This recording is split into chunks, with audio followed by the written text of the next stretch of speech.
আজকে আমরা এসেছি একটা চোপড়া থানার ঘিন্নিগাঁও অঞ্চলের একটা গ্রামে, যেখানে গত বছর একজন মহিলা গলার ফাঁসি দিয়ে মারা যায়। এখানের স্থানীয় লোকেরা বলে রাতের বেলা নাকি এখানে তার আত্মা দেখা যায়। এটা আসলে সত্যি কিনা মিথ্যা সেটা আমরা দেখাবার চেষ্টা করব। আমাদের সঙ্গে থাকুন, পুরো সম্পূর্ণটা ভিডিওটা দেখুন। আসুন।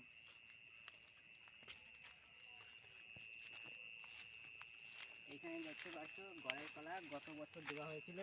এখানে মহিলাটা মারা যাওয়ার পরে এখানে কেউ আসেও না, যায়ও না। দেখতেই পাচ্ছ চারিদিকের অবস্থা। যথাযথ দিনের বেলা দু একটা লোক দেখা গেলেও রাতের বেলা এখানে কাউকে দেখা যায় না। দেখতেই পাচ্ছ এই যে জায়গাটা, এই যে দেখতে পাচ্ছ এই আম গাছের নিচে,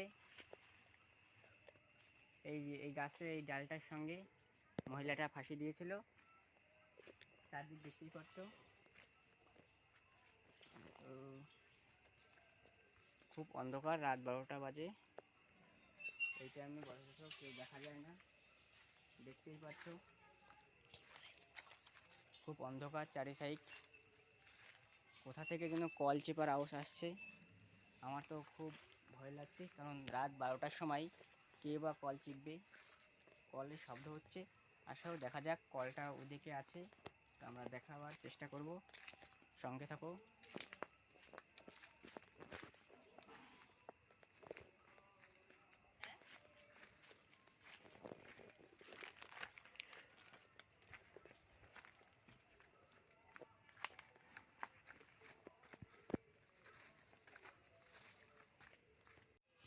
আসুন দেখাচ্ছি কলটাকে। এখান থেকে আওয়াজটা আসছিল, শব্দটা, এই কল। কারণ গত বছর ওই মহিলাটা মারা গিয়েছিল বলে কলটা এখনও ঠিক আছে, কারণ 1 বছরের মধ্যে কলটার কোনো কিছু হয়নি। এখান থেকে আওয়াজ ছিল, কিন্তু ভাই এখানে তো কেউ নেই। রাত 12টার সময় কে বা আওয়াজ করতে পারে, কাউকেই দেখা যাচ্ছে না। তাই একটু চার সাইড দেখানোর চেষ্টা করবো। এখানে গাছ, এখানে কিছু ইট রাখা আছে, এগুলো অনেক দিনকার পুরনোই, আপনারা দেখতে পাচ্ছেন। কারণ গত বছর মারা গিয়েছে বলে কিছু কিছু নতুন মনে হচ্ছে, কিন্তু এখানে তো কেউ নেই। বিপজ্জনক, কারণ দেখাও দিচ্ছে না, অথচ এখানে নানান দিকে শব্দ করছে। আবার যেখান থেকে আমরা এসেছিলাম সেখানে আবার কিছু একটা শব্দও পেলাম। আশা করি এবার কিছু মনে হয় দেখতে পাবো। সঙ্গে থাকুন এবং যারা যারা এই ভিডিও নতুন তারা সাবস্ক্রাইব করুন আর আমাদের সঙ্গে থাকুন, আর লাইক কমেন্ট শেয়ার করবেন। এটা আসলেও সত্যি না মিথ্যা কমেন্ট করুন। এই সাইডটা আসো তো দেখি। খুব ভালো, কিন্তু এদিক থেকেই তো আওয়াজটা আসছিল মনে হয়।